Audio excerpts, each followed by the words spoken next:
Hello everyone and welcome to another episode of Haraami United, presented to you by brownmundepodcast. Now, as we mentioned before, this episode and Haraami United is unfiltered and all things Manchester United, for today at least anyway. So today I've got with me Afsal, Tej and Akil. So we've got the boys back again today. Now, unfortunately, we've had an injury within the squad as well.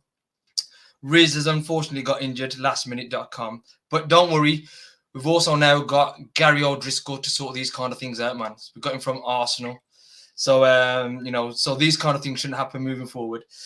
But yeah, so on this episode, what we're going to do, we're going to talk about David De Gea. He's been with us for 12 years. Now, there's a split opinions. Some say, thank God he's gone. He shouldn't have never been here. Some people still wanted him to stay. But the biggest debate, is he a legend of the club? So, we're going to touch upon that. Let's see what the boys' views on this is. And we've also going to talk about the murmurings of Højlund and the swap deal with Greenwood. Is that a positive? Is that a negative? Again, we're going to get the views of the boys on this. And then we'll touch upon any other news moving forward as well. So, boys, just going to get straight into it. Now, Ted, just before I do begin, I know you sent me a text message, to the group, a text message the other day, in terms of Gary O'Driscoll and this club doctor. Remind me again, was it true what Ten Hag said about him and about our club? Was it after the final, was it? I think he was talking about how Arsenal have... I don't know if he was saying they've been very lucky or their strategic approach towards players has been very fortunate, but I think he was trying to insinuate, again, I don't know how true this is or whether it's mind games or whatever, but I think he was definitely insinuating that Man United can't seem to keep their players fit and healthy and injury-free over a long period of time, and Arsenal seem to have been doing a good job of it last season. And so I saw something, I thought it resonated well, so I posted it in our famous WhatsApp group, and was intrigued to know what you guys thought. However, not that many people were overly convinced. So not many people got your football eye, Tej. That's the thing, man. So on the face of it, I think it seems like a good signing, I suppose. But any hope for Martial, boys? You reckon? I mean, Tej, did you watch the Arsenal All or Nothing Amazon Prime? You know what? I'd rather watch paint dry than watch a load of cringy shit. All I saw was, I'll be honest with you, all I saw is one little clip of Arteta playing the Anfield theme tune in training, trying to get his players fucking hyped up. I mean, what a load of bollocks that is. You know what I mean? But the doctor though, the doctor, he's actually in there and he's quite pivotal to that whole documentary as well. No, he may well be. He may well be. I'm not disputing that, Akil. I'm just telling you, me personally, my preference. I mean, I'd rather stick on an episode of Sopranos, something like that, Entourage, than fucking watching Arsenal's All or Nothing. I mean, just to put it in perspective for you, I'm gonna probably piss off a few Arsenal fans here, but don't worry, buddy. Yeah, we had a good friend of ours. He's a so-called diehard Arsenal fan, and it was his stag, and I remember his team just getting dicked on every week, and we were playing Arsenal fan TV like on the stag, and he was just getting humiliated for it because it's just nothing more funny than watching them moan and complain. And first 5 games they're going to win the league, then they bottle it again. So you know what I mean. So sums them up, man. But you know what? Fair enough. I might watch it. Watch. Yeah, if he's on there. You know what it is? I watched the City one. It's quite interesting, and I went to the Arsenal. I think before the Arsenal Spurs, the Spurs one was quite interesting. You know what? Spurs one I watched. You know what? I ain't gonna lie to you. I can never understand what Guardiola says, man. He speaks so quick. I can never understand him, man. With Guardiola, what was funny when I watched the City one was the way he was stamping all the way around the dressing room. It was all over the place, and he was like, "What is he doing? Like, what the hell is he doing?" But I mean, obviously, I think he's a good coach. You can't undoubt his coaching ability. Not obviously not the world's best or whatever. But yeah, he's a good coach. But the Amazon documentary is, I think they're good. They're good. Yeah, To be- yeah. Yeah, Go to on. be fair, I've heard good things about the. I've heard a few people talk about it, but it'd be worth watching the clip about that guy that United have just taken on now to understand what his sort of thought Yeah. process is behind the players. Because I mean, I've been screaming about it for a few years now, and people might just say, "What are you talking about? These are top professionals." But I've always felt prior to Burnout. Ten Hag, I wouldn't say burnout. I just feel like a lot of these players haven't been performing to max optimal level, shall we say. I look at certain things. You do a bit of research into Pochettino, Pep, how much he studies his players, how much he knows about his players. And then I think about, was that there with under Ole? Was that there under Jose? Was it a different sort of approach? I can imagine Van Gaal being a bit more, having that attention to detail. But I always felt that some of these players just weren't fit enough. And I'm watching some of the games they were performing. I remember a couple of seasons ago, I was watching, I think it was Burnley. And I think they beat us 2-1 at Old Trafford. It was a fucking terrible game, but it weren't the fact that they beat us. It was the fact that they were outrunning us. They were stronger. They were more physical. And I was thinking, how is this possible? We're Man United. We spent so much money on quality, and we can't even get the basics right. And I used to say to these lads ain't fit enough. And then everyone would say, no, it's the coach, it's this. But I genuinely believe that some of these players weren't fit enough. Now, I don't know. And it also makes you think, why didn't Ten Hag play some of these players as well? Yeah, I mean, I think when it comes to the fitness and everything, I think it plays a huge part. But one name I'm going to drop when it comes to fitness is Martial. Do you think, because I think in the past couple of weeks we haven't heard nothing about him being sold in on Twitter and the news. Do you think he might keep him, Martial, considering they got a new doctor in? I don't think it's anything to do with the doctor. I think I don't know. Even me, I've been convinced with Martial. Sometimes he's, like I said, it's like we were talking about Fred. Sometimes people could have that sort of effect on people where they convince anybody. I think Phil Jones is a prime example of that. He convinced so many managers that he's managed to stay for so long, and I don't think it's down to wages or anything else. I think it is probably something to do with the personality.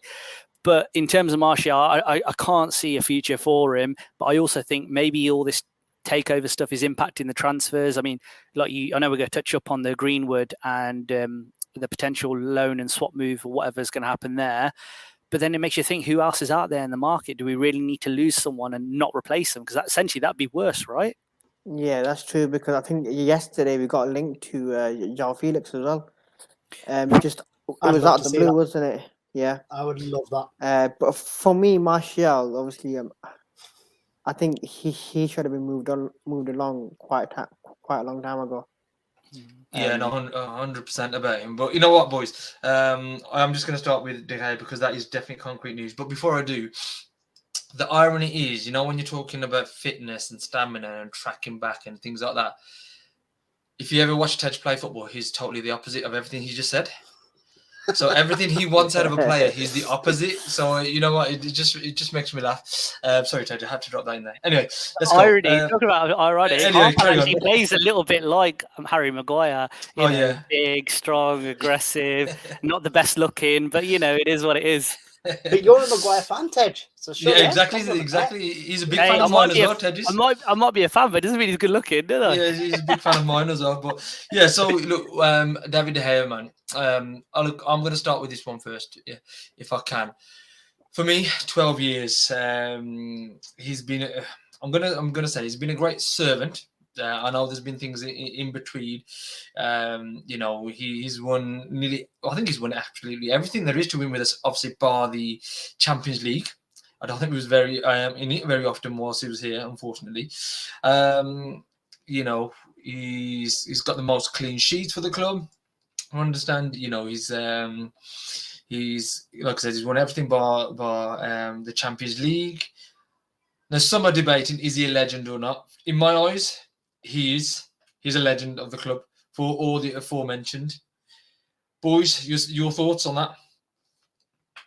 I mean, I'll just say one more thing, just to throw a bit of light onto it. Only a few players have come out and wished him well and said goodbye, and a few of those statements have been a bit cryptid. But I haven't seen no club captain Harry Maguire wish him well or. No, he has. Harry Has he? Maguire Well, has, yeah, Yeah, he yeah, has. I've been Harry looking. Maguire. Maguire has. I've been looking at his updates. I can't seem to find it unless he's deleted it already. Maguire has. I think Yeah. Did you Marcus see the Rashford was a bit Rashford cryptic, one? wasn't it? Yeah. Where someone screenshotted it and it was like at the top it said, "Oh, possible caption ideas or something." So I don't On know who if was that? it's, Who was that? Marcus Rashford. So what we're saying is Marcus Rashford is happy that he's gone almost. I don't know. So what it was think- is he posted his goodbye, and at the caption it said possible caption ideas, and then he's obviously used one. So I don't know if his team have sent him that, and he's probably forgot to cut that top bit out. But it was just So a bit what- like. So what we're saying Yeah. is, so whatever he was going to put in that caption, he was asking somebody. So it wasn't coming from him personally. It was going to come from someone else. Yeah, That's what it more or looks less. like. I think the only one who's actually backed him is Bruno Fernandes. When he mentioned, obviously, you should have been given a send off in the stadium with the fans, with the players. Yeah, I mean, look, we can talk about the different players, what they should have got. And I think Gary Neville did a piece on it last year where he's talked about Jesse Lingard not being happy the way he exited the club and not really being given the right sender. You know what I mean? A lot of these United legends weren't given the best of send-offs. Tej, I'm gonna come on to that in a second though. But before we do though, sorry, just to cut you. What are your feelings then? I say as a club legend. I think I made my feelings clear last week. I think the word legend is too loosely dropped around. For me personally, in my opinion, I don't think he's a legend. I think he's a good servant of the club. But to be put in the brackets of legends of Keane, Rooney, Giggs, Scholes, Ferdinand, and stuff like that, I find it a little bit cringeworthy in my mouth to actually say it. Like, do you know what I mean? It's a little bit tough for me to say. And I actually hear United fans say Robin van Persie's a legend for us. I find that hard to believe. He had a good spell in one peak season, and if anything, that was it. He was injured, and he caused us. I think he goes down. He's one of them. He goes down in the folklore of Manchester United's history rather than a legend. Like a Henrik Larsson or whatnot, Larsson, and so forth. But yeah, I mean, just from my final opinion on De Gea, I mean, I wish him well, but I do think at United, and maybe it is a United thing, that I think actually in the last couple of seasons he has actually gone backwards. He's declined compared to where he was. Or is it a case that we were so deluded, or that for a player to be Players' Player of the Season 4 times, it doesn't reflect well on those defenders or those midfielders. And I look at it and I think, were we that bad? Was our recruitment that bad? And if we're completely honest with each other, we've made some really bad signings in the last 10 years. We've made some really poor signings.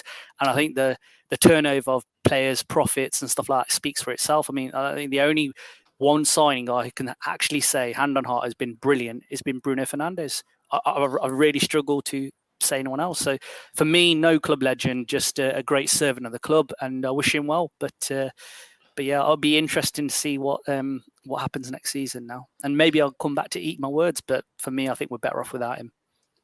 I think we can all agree that it was his time to go. I think obviously Ten Hag was looking to move in another direction in terms of way of play, and I think the preseason last season and the first 2 games kind of show us, when he's trying to split the defenders, and Gaya's trying to pass it out and things of that nature. Especially the Brentford game, they kind of intercepted it a couple of times, which led to goals. But I think you just mentioned it there yourself, Ted. So he's won 4 players. Trophies. Yes, I admit that doesn't reflect too good on the rest of the squad and the recruitment, etc. But he did his bit. Like I said, he's won every single thing. He's won every trophy bar the Champions League. So he's won European trophies. He's won all the domestic trophies as well. He's obviously 4 Players' Player of the Years. He's got the most clean sheets of the club as well. Obviously, longevity surely has to play a part. Like you said, Robin van Persie wasn't there long enough. He's probably injured towards the the latter years as well. So why is this guy not a legend? This is the bit I don't understand. How is he not a legend because of all those things above? So let's play a little bit of devil's advocate there. You've said he's won. No. Let's not play devil's advocate. You just give me your thoughts because What- you are the devil. You are the devil Well, like I advocate. said, I've got a high expectation of a goalkeeper and what he brings to the table. And you've said he's won everything bar the Champions League. He's won one league title. Mhm. Yeah, he's won one Mhm. league title in 10 years, 8, 12 9 years. years, 12 years. There you go. 12 years, 12 years, he's won one league title. And I think, you know what, when he first came that first season where, you know, he was really skinny, I look back at when he first started, he probably cost us that first league title if we deep dive into some of those games and results. And then I think to myself, okay, he's won one FA Cup. He's got to how many finals? There was a final couple of seasons ago against Chelsea. He flopped that. He let it go through his hands and stuff straight away, through his legs. And I think all the mistakes versus what he's done, I'll be honest with you, he stood out in a poor team. That's yeah. No, I'm totally get that. But then you also said that the recruitment's not obviously been great in front of him. You know, the one time where he had Alex Ferguson and the team in front of him, he obviously won the league title. Do you know what I mean? But thereafter, obviously Ferguson, I can see that most players obviously went downhill as well. But he kept us up there. His performances year upon year kept us, you know, at bay. And maybe yes, the latter part of the season, you know, years he's gone downhill a little bit. But like I says, even this year, you know, he was never this passing keeper, this new modern keeper. You know what? Bloody hell, Barthez would have been now ideal. So, you know, when Barthez was playing, you know, teams or our team wasn't playing to his strengths. So now, you know, it's come about, you know, Eric Ten Hag has come and he's trying to change the formation. Now, Eric Ten Hag's not playing to his strength. So this year more than ever, he's obviously been found out. But for the years he was here and the gun that he had in front of him, he kept his head above water and he kept us as well at times. You know, so... Okay, fair point. You're saying he kept us above water, but is it a case that he just, like I said, in terms of we were that poor, we were going through such a decline, and at some points in the season, we were laughing stock. That first season in Moisey, it was just an embarrassment. It was a joke, weren't it? And I just think, do you know what? Was it a case that he painted himself in glory and he was that good, or was it a case that he was made to look better than what he actually was? That's the point I'm trying to get at. What about if you bring in another angle? Because you mentioned yourself, Tej, saying that the recruitment in the last couple of years hasn't been good at all. We know for a fact under the Woodward era, we literally had one of the crappiest recruitment going. Yeah? Yeah. So... Spent a billion, as people like to point out. Yes, yeah. So I think if you put it from that angle, I'm going to say that David De Gea was a legend in everything that he's achieved, because we literally signed whoever we could for X amount of money, bringing X amount of wages in there as well, because they were literally put down as a lot of wages. We could then if that's the case, then why are we not putting Ashley Young as a legend then? Ashley Young's won several things with us, about similar to De Gea probably, if anything. He's won a league title with us. He's won FA Cup with us. He's won the Carling Cup with us. He was a club captain. He had some great famous nights in Paris. He was a part of that. Are we gonna loosely brandish him a legend as well? I mean, he left the club, like, you know what I mean? So what we're saying, where do we draw the line with this word legend? And that's why, for me personally, I don't put him in that bracket. However, some people do because of his service, and people could argue to me and say, well, you know what, Teddy's been there throughout the shit time. He's stuck with us. Is it because he's been there because he loves the club, or is it because he's on 375 grand a week, lads? Let's just put that into perspective for you. £375,000 a week, and just to go back to Martial, £250,000 a week. And then you look at players at other clubs, what they are earning compared to who they actually are. I think it's just ridiculous. Harry Kane, is he? I think only last couple of seasons he's gone up to 200 grand, hasn't he? Well, yeah. I mean, come on, let's look at it logically. Remove the emotion. I'll answer that question in turn, and I'll let the rest of the boys come in as well. So Ashley Young, is he a legend or not? For me, no. Again, it comes down to folklore. But the difference being because De Gea, the length of service, 12 years. So normally 10 years you get a testimonial. But obviously that used to be back in the day when players used to retire, didn't used to have as much money. So the testimonial kind of topped up the bank account. But anyways, normally 10 years. So there's that. He's obviously won everything, as we said. So he's won titles, so that's part of it. But the second part of it as well, on an individual basis, he's outperformed probably some of the other goalkeepers. Whatever you say and however it is, you got obviously as the goalkeeper, you got more of the players year, season. He's got the most clean sheets. So whatever you say about the team who's performing, and he might have been the best of the bad bunch or whatever. On an individual basis, he's got the records. As a collective, obviously, he's won titles. And third one, like I says, length of service, he's been with us as well, irrespective of the fax machine, irrespective of the, the pay that he's getting, because we don't compare the pay of other players. And Rooney, another legend who asked for transfers as well, he has to leave as well. So we don't take that into account there. But for some reason, for De Gea, we're now changing that bar. A lot of fans do take that into consideration. You said, yeah, but he's a bona fide legend. I don't think anybody could say Rooney's not a legend. No, he's not. But I'll be completely honest with you. Several years ago, especially when Rooney was heading towards the end of his career, a lot of people were wanting to see him go quickly. And a lot of people, when he had that moment of controversy surrounding his transfer, I mean, we don't know the full ins and outs. Rooney's come out of last season, said, look, he was speaking to the Glazers, he was speaking to Ferguson because he saw the decline happening. He saw this and he wanted to know what his prospects were. And to a certain degree, if you're in a job, and you're seeing what's going on, there's a changeover in your company and it's going to impact you and your role, you want to know, hang on, where's the progression, what's going on? So I kind of respect that to a certain degree. However, some United fans didn't really, I don't know if it's media coverage, how they portrayed him. He was not portrayed in a good light. And that I can definitely tell you. And I think at some point he had his shirts and he was getting threats as well, burning his shirt, threats, all sorts to his house. But going back to what point you just said there, Harpal, about longevity, 12 years you said, De Gea, right? Mm-hmm. Ashley Young's been there 9 years, so he hasn't just. He was 10 years. But with Ashley Young though, when I say legend, you have to break records as well. You know what I mean? Okay, so individual records. So that's fine. If you're telling me Ashley Young hasn't for me.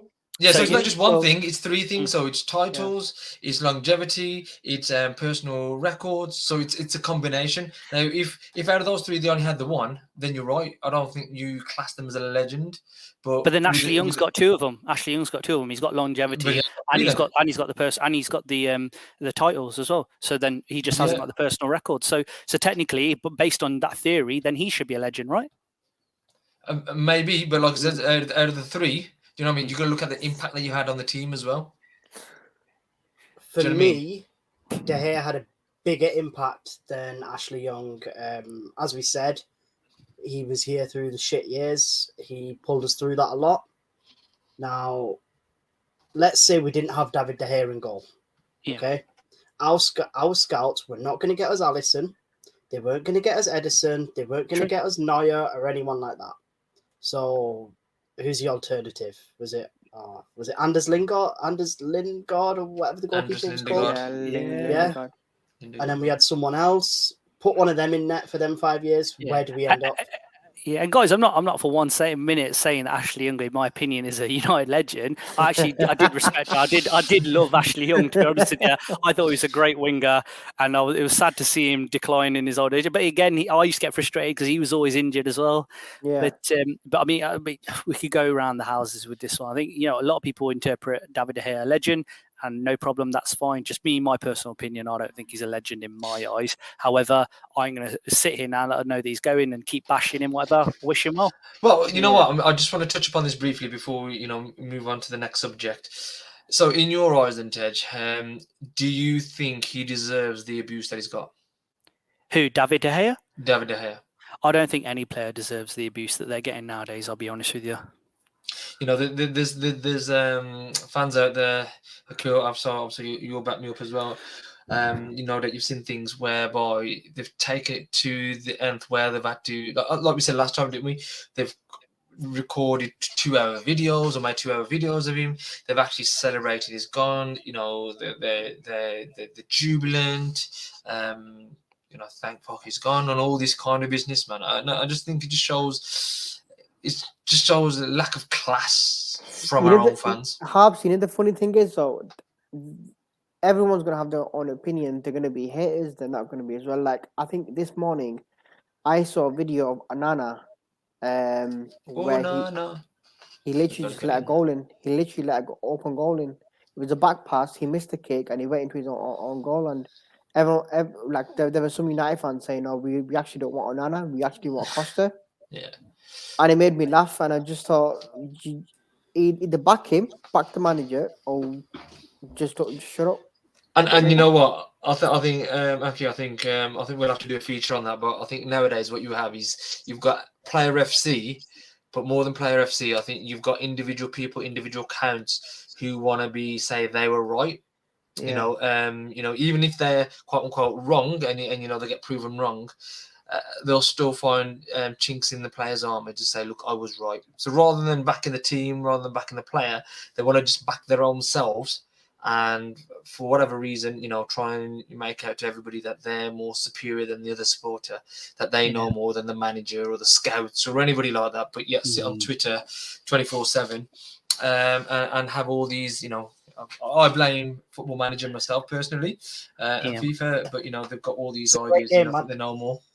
But don't you think Twitter plays a little part into this as well? Because too many people jump on it. They read something, and if you keep reading it from multiple sources, you start to believe it. And I genuinely believe that some of these lads who comment and talk, they don't watch Italian football, they don't really watch the French league, and they don't really watch much of the German league.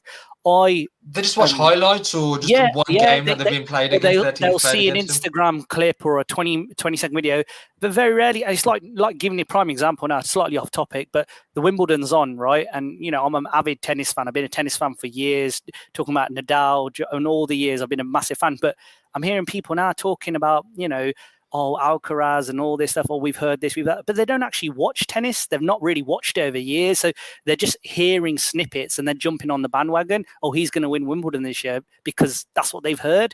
Well, logic will tell you actually the odds-on favourite is going to be Djokovic. But it links into football and players and transfers because, like I said, I'm always sceptical about players signing from the Italian league.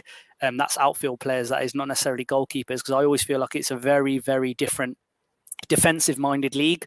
I'm always optimistic about German league because I just feel like they play with so much flair and passion. And there is obviously teams where there's a clear bracket where there's two quality teams there, but I do feel like they're starting to bridge the gap now with the likes of Red Bull and stuff like that. But yeah, slightly off tangent there. No, I'm going to say, Ted, obviously moving on nicely, I suppose that is. So an outfield player that has been linked to us, the likes of Fabrizio, I've spoken about it, Di Marzio, and some of the, quote-unquote tier one sources that we're in for Højlund. From Atalanta. And part of that deal will be Mason Greenwood going over for about a year or so, at least on a loan. But before we touch on, the Greenwood, Højlund, what's your thought on him coming to us? Okay, I mean, for me personally, again, I think the reality is, if you were to ask someone who do you want, him or Greenwood, you'd always say Greenwood because Greenwood's proven at the moment. However, I think with all the stuff that's happened, the controversy, the politics surrounding him, I think. But get that to a second. We'll touch that definitely. But in terms of Højlund, the player himself, yeah.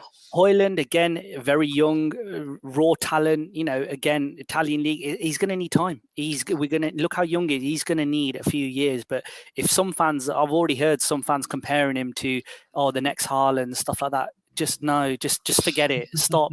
You're talking about a guy that's not human. He's just come to the English league. He's dicked on all the records. Højlund's not human. I'm talking about Haaland. I'm not talking at the moment. We're talking about there's no comparison there at the moment. Let's bring this guy in. Let's see how he settles in. Again, it's about how he beds in the recruit, how he the transition to the English Premier League. Very fast league, very, very aggressive, very powerful. And will he be given time? A lot of United fans are not going to give these players time. They're going to want him to hit the ground running because they've seen Haaland. They've seen how Núñez didn't hit the ground running. Look how they've all half the Liverpool fans have turned their back on him thinking, don't know. And every time he's turned into a meme himself.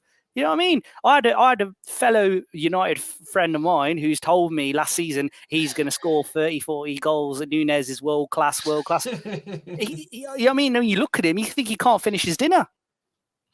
So, I mean, he comes.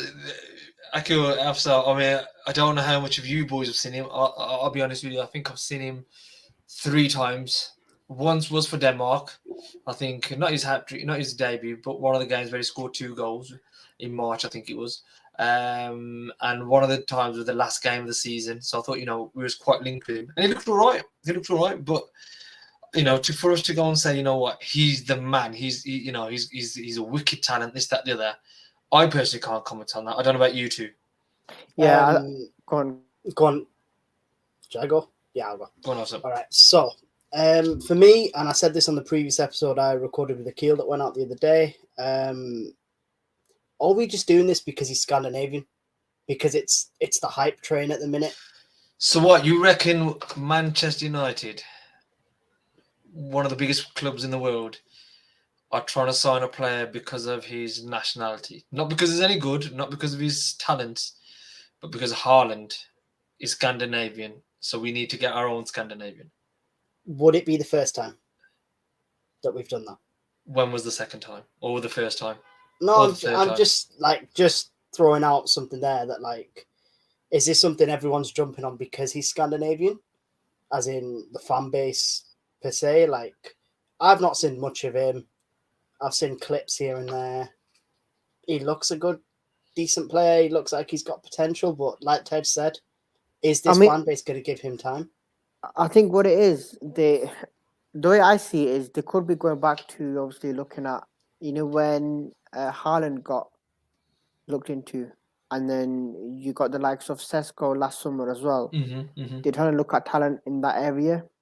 A young striker who's... a young striker who's going to be developing to be obviously a world star in the future. For example, Haaland, when he obviously was young. For me, I've watched Haaland a few times. That was Haaland or Højlund? Højlund, basically. Højlund, yeah. Yeah, so Højlund. On YouTube, not on TV or anything like that. Akil, 99% of our fan base. Yeah. 99.9.5, yeah. For me, Højlund, he's got a good first touch. His turns are right as well. But again, obviously, I'm going back to what Ted said. He needs a lot of improvement. Probably needs a season or 2. But we just have to get behind the kid, not put too much pressure on him. Because I think when it comes to the United fan base, we put a lot of pressure on players to perform in one game, and then the second game, and then the third game. And if they flop on the first game, the first thing to do, they just attack him and be like, yo, he's a shit player, he's a crap player, get rid of him. Which for me, you have to give him a few games. You have to give him a few games. See, the only fans who will give him time, who are the ones either said they've scouted him and they're for him, or I would like to say the fans who are actually backing the club, backing the manager, and try and give every player that comes in a chance. As soon as they wear that red shirt, they're one of ours. We put up the walls. I don't care what anybody else says about him. He might be crap, but he's our crap, and we'll back him to the hilt. Yeah, but the thing is, look at Weghorst. When we actually signed Weghorst, but before we signed him, every player was behind him because he kept saying him. Tanag wants him, we want him. But when he started playing, he wasn't getting the goals, but if he's doing the work rate, people were still slaughtering him. Yeah. In that sense. This is what I mean. So like I said, you've got those 2 types that I just mentioned, or you've got that third type who literally, because they haven't scouted this player, or they from the outset have already kind of said, nah, he's going to flop. They're just going to find any excuse, any chink in his armor. They're just going to keep going after him and after him and after him. Sorry, Hop. Sorry. No, go on. No, go on. No, I think the key thing to look at here is last couple of months we have been linked to Harry Kane, Osimhen from Napoli as well, yeah, and we've been also the Juve striker as well. I can never pronounce his name. Vlahovic. Yeah. Vlahovic. Yeah. Look what's happened now. This takeover has dragged its feet. We're now also looking at a young acquisition in I can't even pronounce his name properly, yeah? Højlund, or however you pronounce it, yeah? He's 20 years of age. He's 6'3". He's, you know what? He's got a little bit of the experience now in the Italian league to kick on. And United probably are looking at that thinking, you know what? can we, in this present moment, can we really go out and buy Kane for 100 million? Is it going to happen? Daniel Levy, Ferguson talked about him being a terrible person to negotiate, do business with. And generally, I think even watching it unravel with Bayern Munich, I just can't see Kane going anywhere now at the moment, in my opinion. But I'm just thinking maybe United are looking at probably something, maybe thinking maybe 2-3 years down the line. But going back to the original question, is it good move? Would you prefer Greenwood? Yeah, obviously you'd prefer Greenwood because he's been in the team for a couple of seasons. He's had the experience. He's an unbelievable finisher, and I rate Greenwood so highly. I think he's just a phenomenal player. He's got everything it takes. I really do hope all the other stuff is behind him. But equally, I'm not gonna be a hypocrite here. I was also the person that said maybe, you know what, I need to wash their hands with him. We don't need that sort of bad publicity. We don't need it linked to the club. But I suppose innocence has proven, so it is what it is. I mean, I've got my own personal opinion on that, but we won't touch on that. But you know what? If the loan move means that he goes out, the spotlight's not on him, he gets to recapture his form, because any stadium he plays at now, Mason Greenwood, is going to literally suffer the wrath of fan abuse, and some of it will be quite difficult and quite toxic. So you know what, Ted? Okay, you touched upon it now. So I think part of the deal of Højlund is the sweetener. I think first and foremost, I think in terms of Højlund, I think we've been after him for a while. Erik Ten Hag knows him. I think he's now recently, a couple of months back, switched his agency to the same agency that Erik Ten Hag has, SEG, I think it is. So, they've done the homework on him. They'll not, the agents are there. They'll know his contract. They'll have spoken to Atalanta. They kind of know what they want as well. But as a sweetener, what's also been rumoured as well, we're going to loan Mason Greenwood to Atalanta. So, we're taking one of their strikers off them. Now we're going to give them one of our strikers. Now, if we just talk about talent alone, before all these unfortunate things came out, he was heralded as one of the best young talents in the world, a generational talent.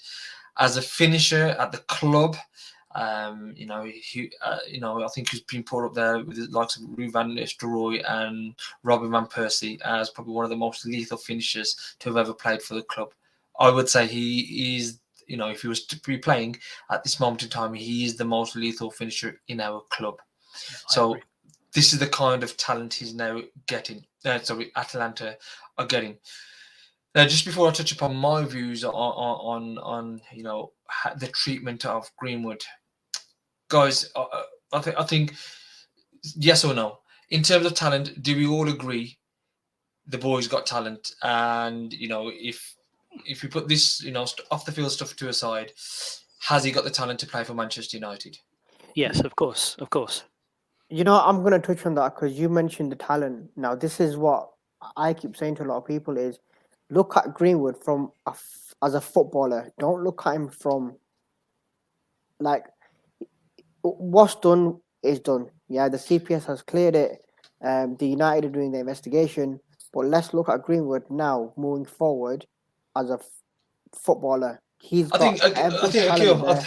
Yeah, no. I mean, we're going to have to touch upon it because I think that is part of it, unfortunately. But I just in terms of, before moving on, I just want to, clear the lines, divide the lines as such.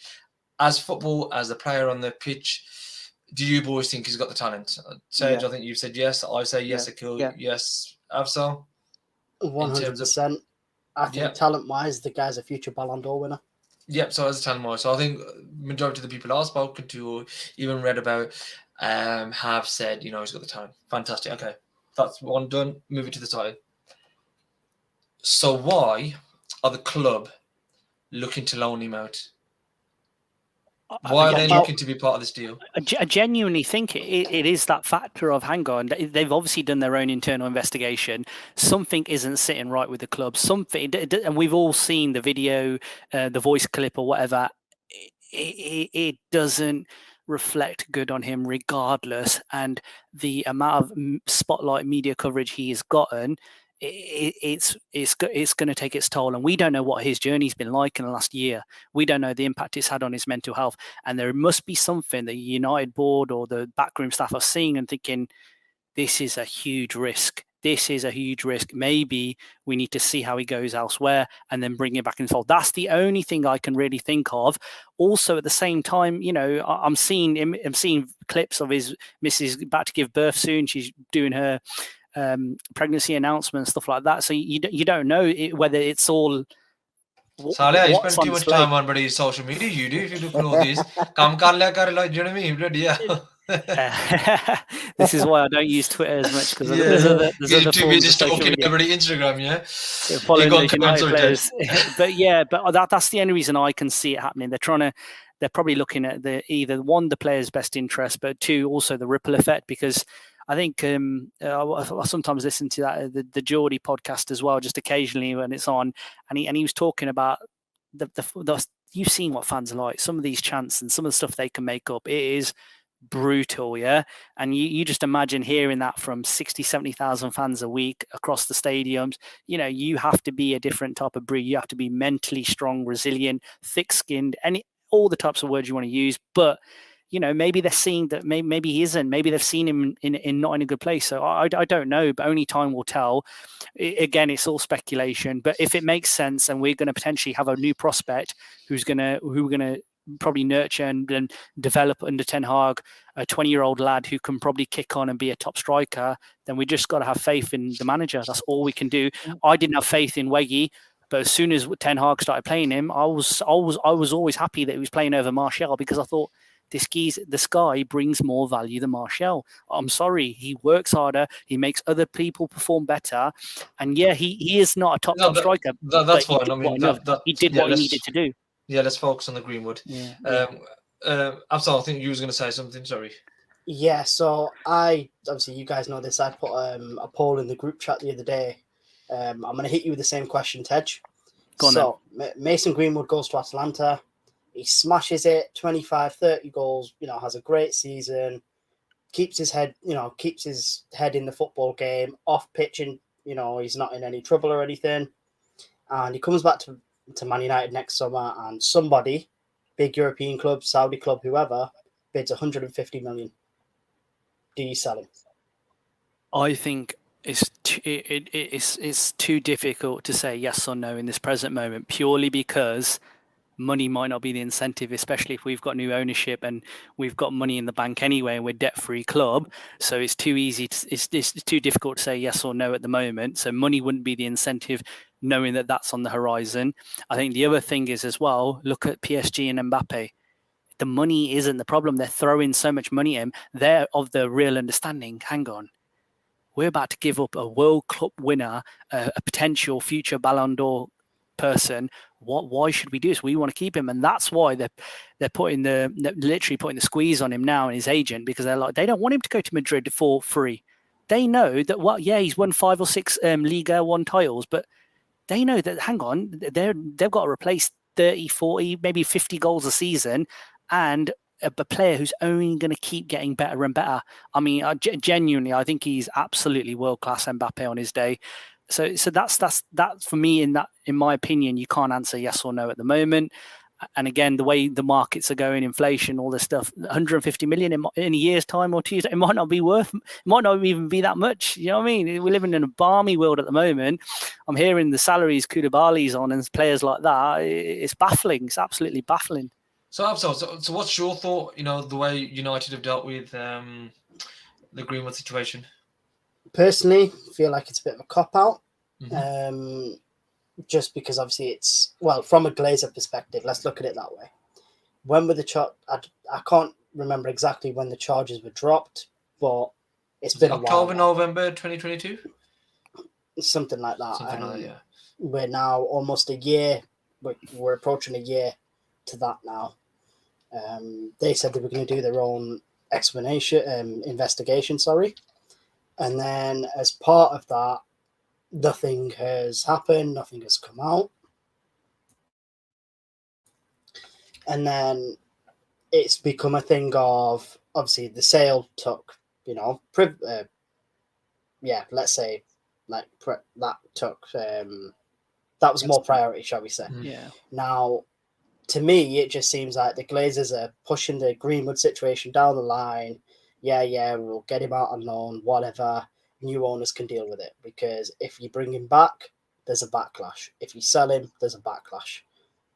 And obviously, as Tej pointed out, mentally, Mason's going to have to cope with that himself as well. You know, every stadium up and down the country is going to give him dogs abuse, Instagram, Twitter, you know, all these followings are going to get on him. And I think he's got to think as well for himself, can I handle that? Because it will rip him apart if he can't handle it. Akil, your thoughts? I think when it comes to Mason Greenwood, I think the deal with Highland is quite a good deal.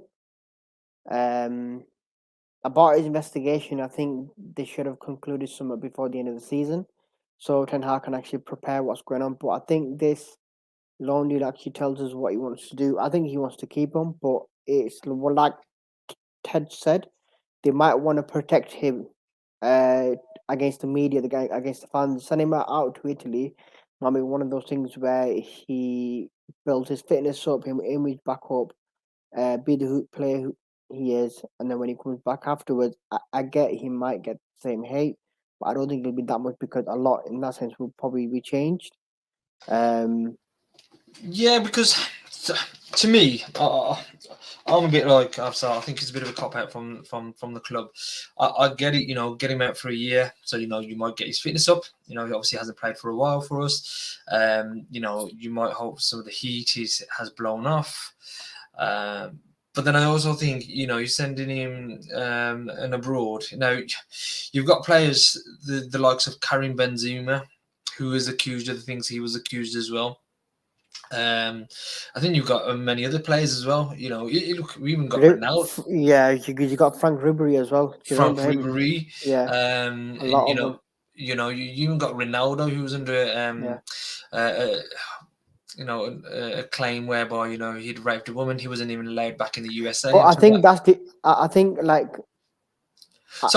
that's quite different in that sense, because if you look at it with the Greenwood, you actually had a recording come out and then you had the actual image come out.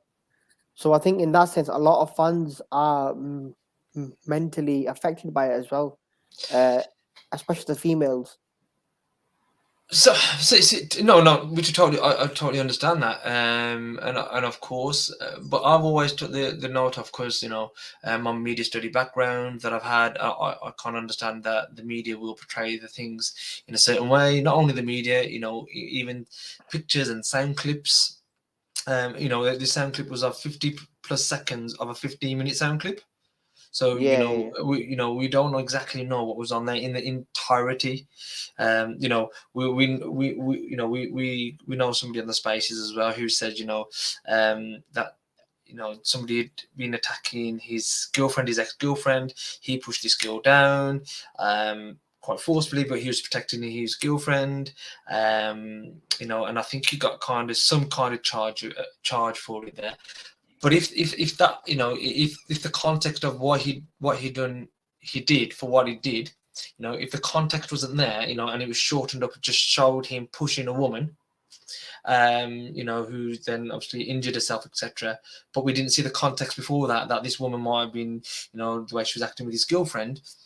You won't always get that full context because it's a snippet.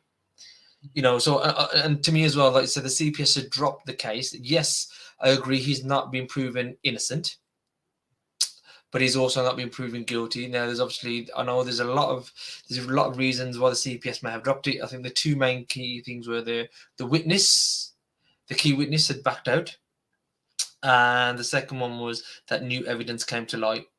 So I'm of the thought of, right, okay, until we know everything. Until we know, you know, why the cuteness went. When he said everything, though, I'm not saying that we or I know actually behind the scenes what's happened, everything. But what's come out is, if you look at it logically in that sense, the video was leaked. The girl, even in the video, there was nothing in the video that had Greenwood there. There wasn't a video of Greenwood being next to her while he beating her up, or the bruises were from him, or the so-called blood, you know, was from him. So I mean, go on, Tej. No, I think, look, let's just be clear about this. The evidence is inconclusive, right? And in terms of it wasn't as clear as day as what it was portrayed at. And again, media and other things may have influenced that. But like I said, we can go around the houses with it, discussing X, Y, and Z in terms of, what the club should be doing. Something. Ten Hag is a very intelligent man. He would know what is going on. I don't think he would be. I don't think him. I think he knows what's going on.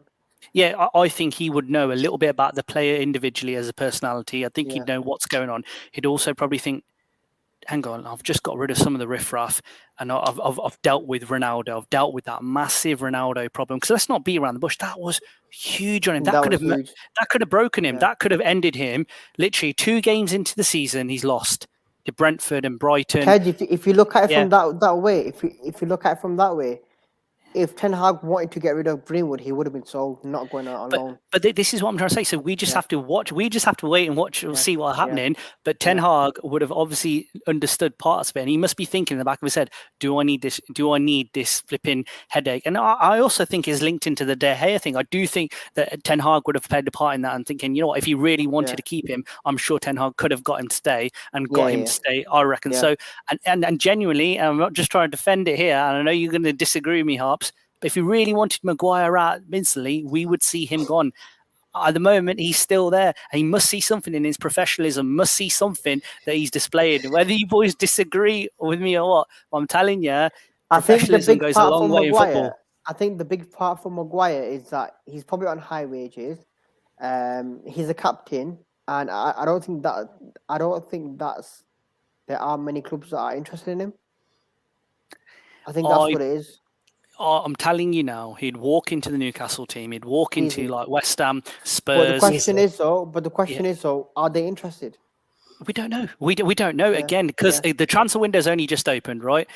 We've been absolutely. We're all the fans. We're all none the wiser what's going on. Well, some of you boys are a bit more in the loop than me, but no one actually knows the date of when the takeover is going to happen and when we have new owners and it's goodbye to the Glazers if it's going to happen.